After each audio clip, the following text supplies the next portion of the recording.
Namaste.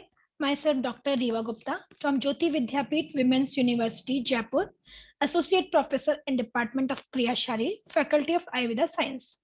आज का हमारा सेशन है क्रियाकाल बीएमएस फर्स्ट ईयर के स्टूडेंट्स के लिए।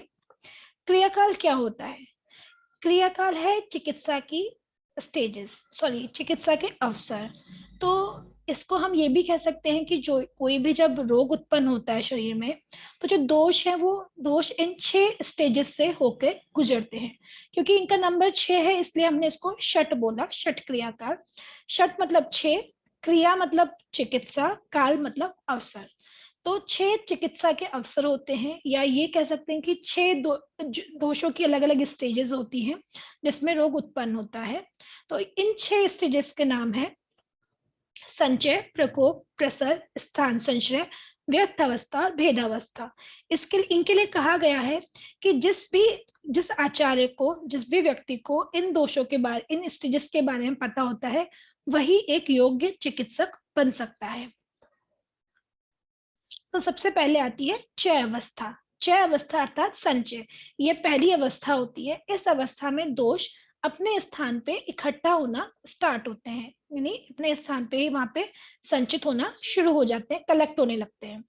तो चय अवस्था में तत्र संचिता नाम खलु दोषाणाम स्तब्ध पूर्ण कोष्ठता पीताभासता मंदोष्मता च अंगानाम गौरवम आलस्यम चय कारण विद्विषचेति लिंगानि भवंती चय एव जयते दोषम। अर्थात संचय अवस्था में स्तब्ध पूर्ण कोष्ठता होती है, पीताभासता आती है, मंदोष्मता होती है, अंगों में गौरव आता है और आलस्य आता है। साथ ही चय कारण यानी जिन कारणों से दोषों का संचय हुआ है उनसे विद्वेष यानी वो अच्छे नहीं लगते हैं। मतलब जैसे मान लीजिए यदि शरीर में वात की वृद्धि हुई है तो जो वात वर्धक आहार विहार है उनको खाने की इच्छा नहीं होती है। और चय एव जयते दोषम, चय अवस्था जो दोषों को जीतने की सबसे पहली अवस्था होती है। तो चय अवस्था में वात के संचय से स्तब्ध पूर्ण कोष्ठता होती है। मतलब जो कोष्ठ होता है उसमें ऐसा लगता है कि वो भरा हुआ है, फुल है, साथ ही ऐसा भी लगता है कि वहां पे कोई ऑब्स्ट्रक्शन या रुकावट है। पित्त के संचय होने से शरीर में पीताभासता आती है, अर्थात जो कलर है उसमें येलो डिस्कलरेशन हो जाता है, जैसा कि जॉन्डिस में होता है वैसे। और कफ के संचय से मंद उष्मता होती है कि शरीर की जो ऊष्मा है, या तो इसको ये समझ सकते हैं कि बॉडी का जो टेम्परेचर है वो कम हो जाएगा, या ये भी समझ सकते हैं कि जो हमारी डाइजेस्टिव फायर है, मीन्स पाचक अग्नि है, वो कम हो जाती है। क्योंकि कफ का गुण शीत होता है, कफ का गुण शीत होता है, तो शीतल गुण के कारण वो हमारे शरीर की ऊष्मा या अग्नि को कम करता है। देन अंगानाम गौरवम यानी अंगों में भारीपन आता है, मतलब इससे ऐसा लगता है कि शरीर में या पैरों में भारीपन आ गया है। और आलस है, मतलब लिथार्जीनेस और लेजीनेस। तो ये चिकित्सा का प्रथम अवसर होता है। इस अवस्था में यदि हम चिकित्सा नहीं करते हैं तो दोष प्रकोप अवस्था में चले जाते हैं। प्रकोप अवस्था अर्थात संचय हो चुका है, अब ये दोष अपने स्थानों से निकल के दूसरे स्थानों पे जाने के लिए तैयार हो जाते हैं। तो प्रकोप अवस्था में तेषाम प्रकोपात कोष्ठतोष संचरण अम्लिका पिपासा परिदा अन्न द्वेष हृदयोत्क्लेदश्च जायन्ते। तो वात के प्रकोप से कोष्ठ तोद होता है और संचरण होता है। तोद मतलब होता है कि ऐसा लगता है कि सुई के चुभाने के समान की पीड़ा जो होती है उसे तोद कहते हैं। और संचरण होता है मीन्स जो इंटेस्टिनल एक्टिविटी है, मोटिलिटी है, वो इंक्रीज हो जाती है, तो पेन होगा और हाइपर एक्टिविटी होगी। पित्त के प्रकोप से अम्लिका यानी खट्टी डकारें आती हैं, पिपासा यानी प्यास लगती है, और परिधा मीन्स गले में जलन होती है, बर्निंग सेंसेशन। कफ के प्रकोप से अन्न द्वेष होता है, मीन्स खाना खाने की इच्छा नहीं होती है। और हृदयोत्क्लेद हम बोलते हैं नौजिया, नौजिया मीन्स जी मिचलाना, अर्थात जो वॉमिटिंग के पहले का स्टेज होता है वो होता है नौजिया। जो प्रकोप अवस्था होती है चिकित्सा का दूसरा अवसर है। अब किन कारणों से दोष संचय के बाद प्रकोप अवस्था में जा सकते हैं, तो वो कारण हम देखते हैं। तो उसे वात प्रकोप के कारण क्या क्या हो सकते हैं? वात अधिक बलवान व्यक्ति से लड़ने से, ज्यादा काम करने से, ज्यादा एक्सेस व्यायाम करने से, अति अध्ययन करने से, गिरने से, अधिक दौड़ने से, भागने से, कूदने से, शरीर में चोट लगने से, और कोई जो भारी वस्तुएं हैं उसके उठाने से, हाथी घोड़े पे या ऐसे किसी भी साधन पे चलने से जिसमें बहुत ज्यादा शरीर हिलता है, उसमें अधिक तैरने से, रात को अधिक जागने से, या जो हमारे वेग होते हैं जैसे अधोवायु है, छींक है, डकार है, पुरीश है, मूत्र है, इनका वेग रोकने से वात का प्रकोप हो जाता है। इसके अतिरिक्त कटु तिक्त कषाय आहार से, रुक्ष आहार से, लघु शीतवीर्य पदार्थों से अधिक सेवन से, और साथ में अनशन करने से यानी भूखे रहने से, अध्यशन करने से, अध्यशन अर्थात होता है कि पूर्व में भोजन किया था वो पचा नहीं है और फिर से दोबारा भोजन कर लिया, तो वो अध्यशन होता है। विषमाशन यानी जो भोजन का समय नहीं है उसमें भोजन करने से, या भोजन का समय निकल गया उसके बाद भोजन करने से, या बहुत अधिक मात्रा में भोजन करने से या कम मात्रा में भोजन करने से, इन सब कारणों से वात का प्रकोप होता है। और साथ ही शीतकाल में बादलों के होने पे, तेज हवाओं के चलने पे, वर्षा ऋतु में, प्रातः काल और अपराह्न में, अपराह्न था जो रात्रि का प्रथम मतलब जो लास्ट पार्ट होता है, सुबह का लास्ट पार्ट, जो दिन का लास्ट पार्ट होता है वो अपराह्न है। अपराह्न में अन्न और अन्न के पूर्ण रूप से पचने के बाद वात प्रकोपित हो जाती है। देन पित्त प्रकोप में यदि हम देखें तो क्रोध से, शोक से, भय से, अधिक परिश्रम करने से, सूर्य में अधिक रहने से, धूप में अधिक घूमने से, अधिक और मैथुन करने से पित्त कुपित हो, प्रकोपित हो जाता है। इसके अलावा कटु अम्ल लवण आहार को करने से, उष्ण तीक्ष्ण लघु आहार करने से, तेज मिर्च मसाले से, तिल से और सरसों से, कुल्थी की दाल से, अलसी अधिक खाने से, साथ ही भेड़ का या बकरी का दूध पीने से, और खट्टे दही से, कांजी से, और मध्य से मतलब अल्कोहल से, खट्टे फल खाने से, इन से भी पित्त का कोपित हो जाता है। और इसके अतिरिक्त उष्ण पदार्थों का उष्ण काल में अति सेवन करने से, वर्षा काल के पश्चात, मध्याह्न में, मध्याह्न अर्थात जो दिन का मध्य भाग होता है, मध्याह्न, और अर्धरात्रि के समय यानी रात्रि का दूसरा प्रहर, अर्धरात्रि के समय, भोजन के पचने के समय भी विशेषतः पित्त प्रकोपित हो जाता है। इसके अलावा हम देखें तो जो कफ प्रकोप में है, तो दिन में अधिक सोने से और शारीरिक व्यायाम बिल्कुल ना करने से, परिश्रम ना करने से, आलस्य करने से कफ प्रकोपित होता है।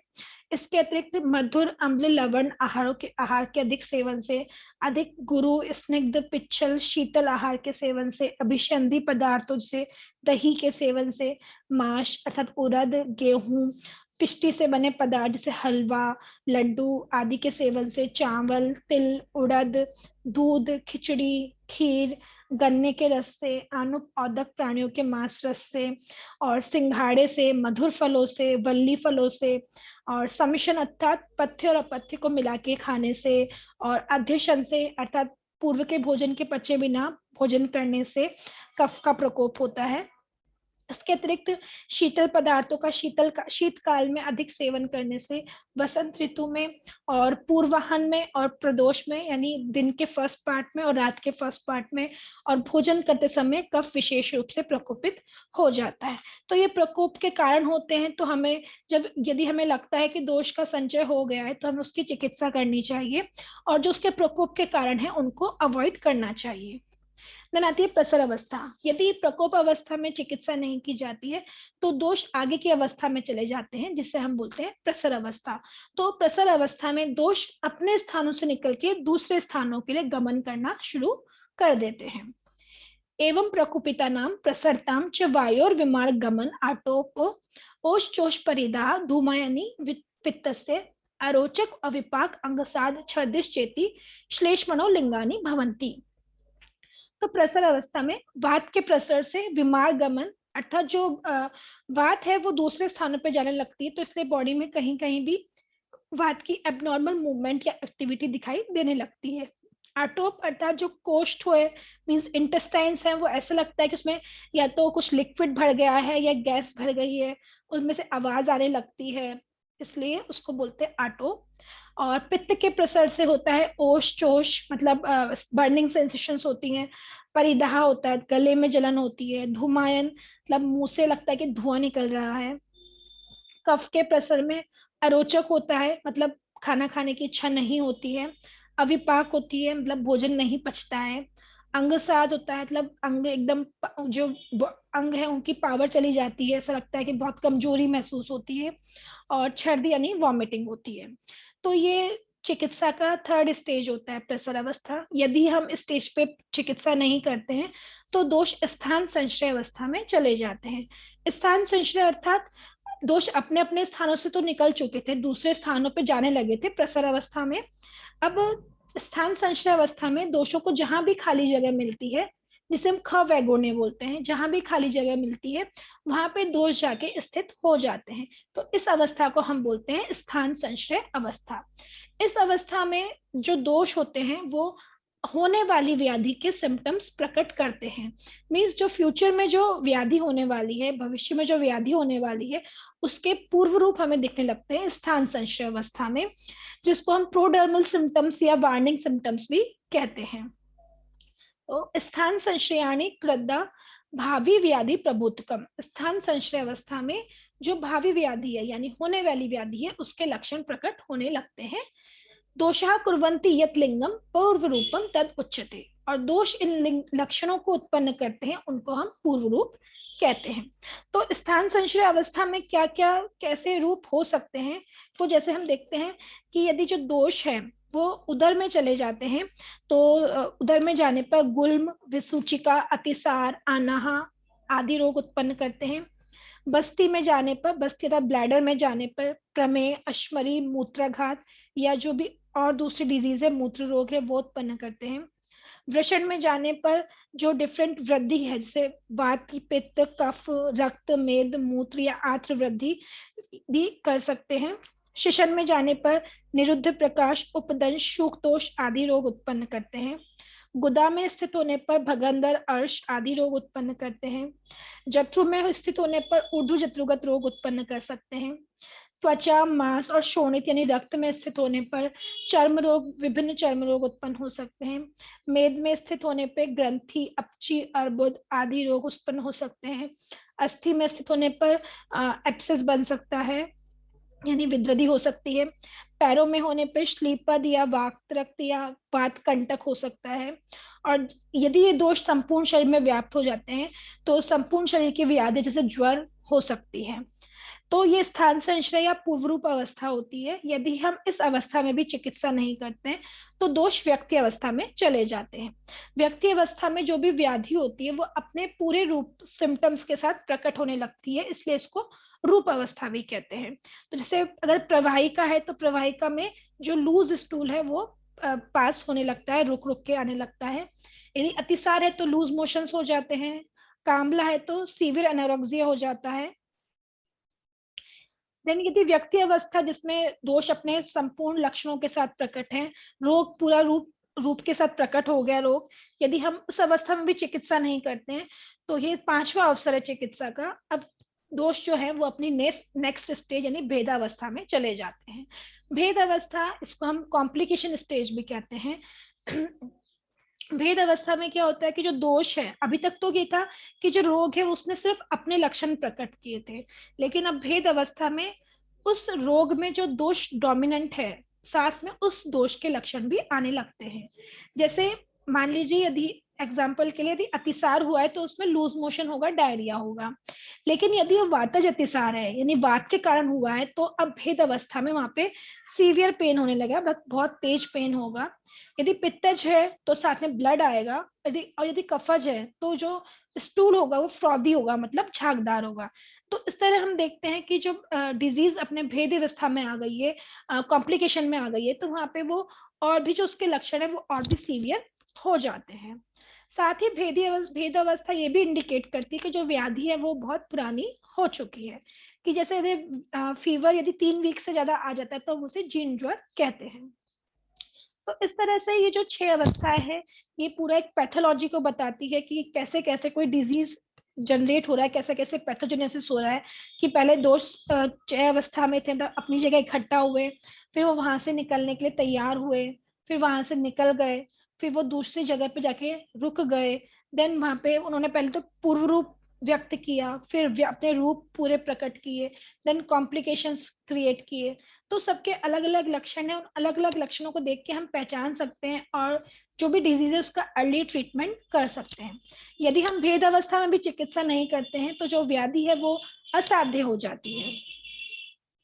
इम्पोर्टेंस ऑफ षटक्रिया काल, तो सबसे फर्स्ट है कि किसी भी डिजीज का अर्ली स्टेज में हमें पता लग जाता है। यदि हमें क्रियाकाल का नॉलेज है तो हमें जो व्याधि है उसका अर्ली स्टेज में ही पता चल जाता है। फॉर एग्जाम्पल सब जानते हैं कि जो कैंसर है जब वो अपनी जगह रहता है जब तक उसको ट्रीट करना इजी होता है, और मेटास्टेसिस होने के बाद उसको ट्रीट करना बहुत ही मतलब वो असाध्य हो जाता है एक तरह से। एंड सेकंड है कि प्रॉपर टाइम का पता है हमें कि दोष कौन सी अवस्था में है, संचय में है, प्रकोप में है, प्रसर में है, तो हम उसी के अकॉर्डिंग उसका ट्रीटमेंट भी कर सकते हैं। जैसे स्थान संशय में है दोष अभी, तो वो मतलब अभी सिस्टम पे पहुंचा है, तो वो सिस्टम का कोई भी डिजीज हो सकता है, तो हमें वहां पे उस सिस्टम के लिए जो रसायन है हम वो ट्रीटमेंट दे सकते हैं, तो ताकि वो वहीं का वहीं रुक जाए। यदि व्यक्त अवस्था में आ गया, यदि रोग उत्पन्न हो गया, तो उस रोग के अकॉर्डिंग हम ट्रीटमेंट दे सकते हैं। और यदि भेद अवस्था में पहुंच गया है तो हमें उसके लिए कुछ एडवांस ट्रीटमेंट करना पड़ सकता है। देन क्वेश्चन है जो षटक्रिया काल में बन सकते हैं, या तो षटक्रिया काल को बताना है या संचय प्रकोप अवस्था को डिस्क्राइब करना है। देन इंपॉर्टेंस ऑफ षटक्रिया काल and model to define stages of क्रिया काल। ये रेफरेंस बुक्स है कुछ यहाँ पे। Thank you.